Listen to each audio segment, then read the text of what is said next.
Hi friends, పప్పుచారు ఎలా తయారు చేసుకోవాలో చూసేయండి ఫ్రెండ్స్. ముందుగా పప్పుని కుక్కర్లో వేసుకొని ఉడికించుకొని రుద్దుకొని పెట్టుకోవాలి.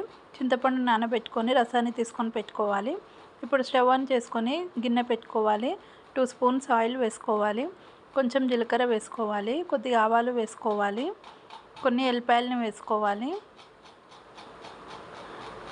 ఆనియన్స్ని కట్ చేసి వేసుకోవాలి. టమాటాస్ని కట్ చేసి వేసుకోవాలి. కొన్ని పచ్చిమిర్చిని కట్ చేసి వేసుకోవాలి. కొద్దిగా కరివేపాకును వేసుకోవాలి. మునిక్కట్టెల్ని వేసుకోవాలి. ఇలా వేసుకొని ఒకసారి మొత్తం కలిపేసుకోవాలి. ఇవి మంచిగా ఆయిల్లో ఫ్రై చేసుకోవాలి ఫ్రెండ్స్. ఇప్పుడు మూత పెట్టుకొని ఒక 5 మినిట్స్ పాటు ఫ్రై చేసుకోవాలి. 5 మినిట్స్ తర్వాత మూత తీసి చూస్తే చూడండి, మనకి ఇక్కడ మంచిగా ఇవి ఆయిల్లో ఫ్రై అయిపోయాయి. ఇప్పుడు కొద్దిగా అల్లం వెల్లుల్లి పేస్ట్ వేసుకోవాలి. కొంచెం పసుపును వేసుకోవాలి. వేసుకొని ఒకసారి మొత్తం కలిపేసుకోవాలి.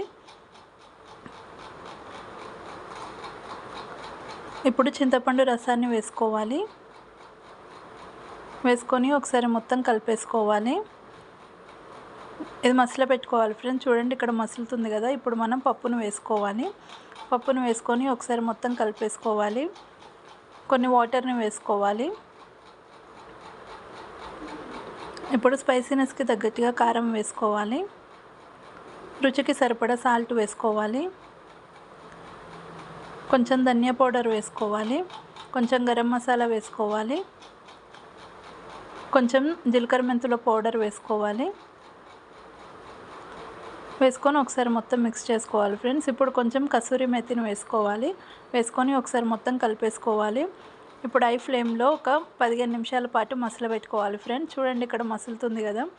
ఇప్పుడు లో ఫ్లేమ్లో 5 మినిట్స్ పాటు మగ్గించుకోవాలి. ఇప్పుడు ఫైనల్గా కొత్తిమీర వేసుకొని ఒకసారి మొత్తం కలిపేసుకొని ఇప్పుడు స్టవ్ ఆఫ్ చేసేసుకోవాలి ఫ్రెండ్స్. అంతేనండి, ఎంతో టేస్టీగా ఉండే పప్పుచారు రెడీ. ఇప్పుడు సర్వింగ్ బౌల్లోకి తీసేసుకుందాం. ఈ వీడియో కనుక మీకు నచ్చినట్టయితే లైక్ చేయండి, షేర్ చేయండి, subscribe to my channel friends. Bye bye.